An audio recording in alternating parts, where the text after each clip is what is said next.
Hey guys, today I'm going to give you an overview of JD Sports and the post-purchase onboarding journey that I've just received from them. For those of you who don't know, JD Sports are a very big company in the UK. They retail sportswear, clothing, trainers, and the target market is typically young adults, teenagers as well, I would say. And today I want to talk about what they're doing from an email marketing perspective when you buy from them for the first time. We're going to talk about the good aspects in here, the bad and the ugly, and I'm going to be as fair as possible. And hopefully there's a lot of things you can learn from this on how to treat new customers who come through your door online for the first time and common mistakes that you should avoid. So let's talk about the positive things first of all. We get the order confirmation email here of the gloves that I bought, which is nice. You get frequent delivery updates. Everyone wants to be kept up to date with these. This is great, no problem here. It's nice to be kept up to date. And then you get this one on the day from DPD as well. Highly appreciated. I don't think there's any problem with those. But the problems for JD seems to be there's a lack of attentiveness and care given to the marketing messages that are coinciding with these transactional emails.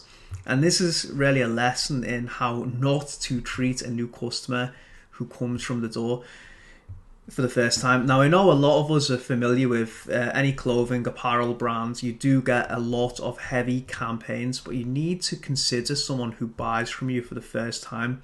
Is it right to instantly start to blast these people with incessant sales promotions?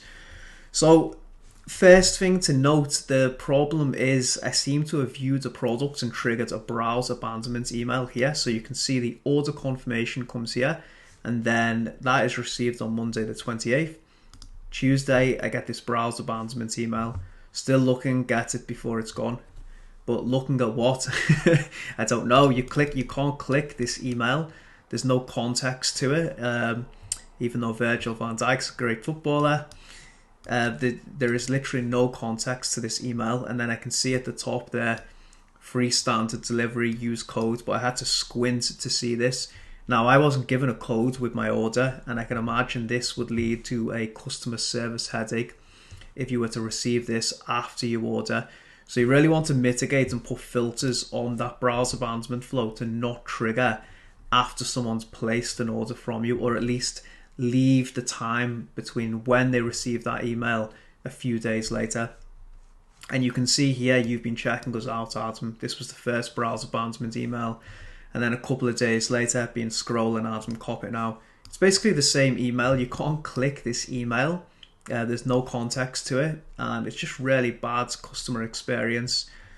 First of all, I don't know what I'm meant to be looking at again, because you can't click it. There's no dynamic elements of the product, and it's just repetitive content. Really fast way to get someone to unsubscribe from you. They also go in with a request to create an account. Now, there's a lot of research showing that if you create an account when a customer buys for the first time, that they're much more likely to have a higher lifetime value, a significantly higher one. So I do understand going in the post-purchase window and trying to encourage people to create an account so they can more efficiently track their orders. That makes sense.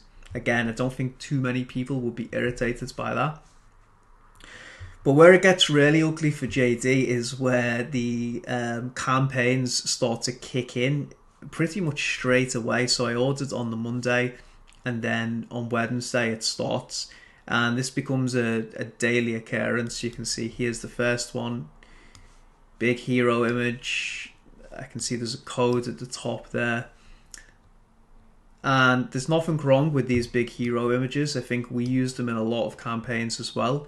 They can be very effective, but these emails just lack personalization in a massively ineffective and missed opportunity style. You can see here service reductions. Okay, that's a generic campaign, fair enough, everyone sends one of them once in a while.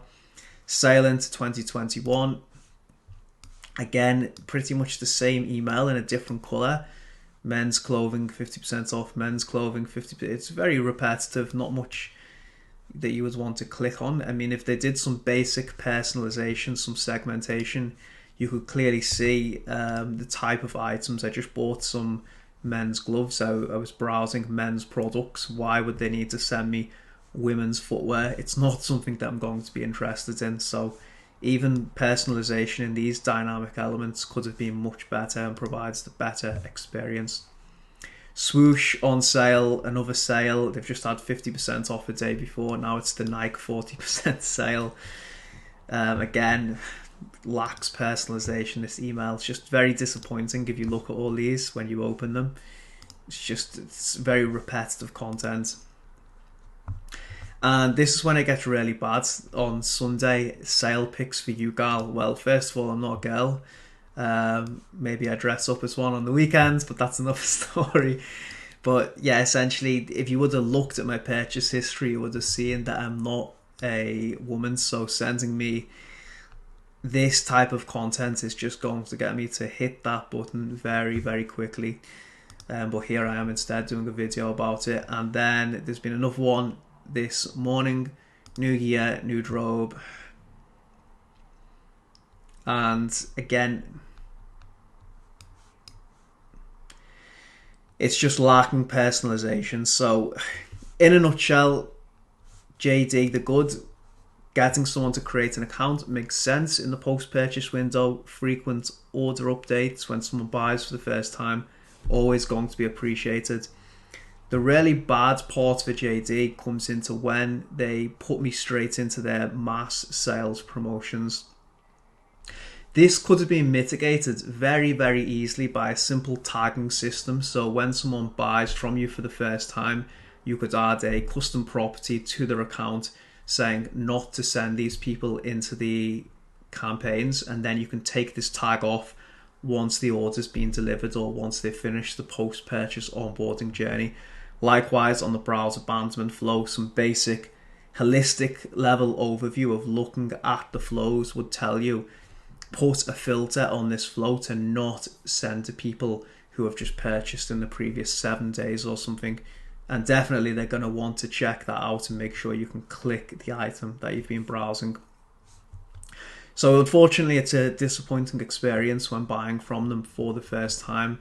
This is not unique to JD. A lot of fashion brands do this, and where you could basically start for some quick wins, just look at your segmentation of people coming through the top of the funnel. If someone buys a certain category or items from you, don't send them content that's irrelevant to them because they're going to unsubscribe. Hopefully JD can implement these changes and provide a better user experience. I will be subscribed purely just to observe and learn from them in the next few days and weeks, but hopefully they will improve this experience.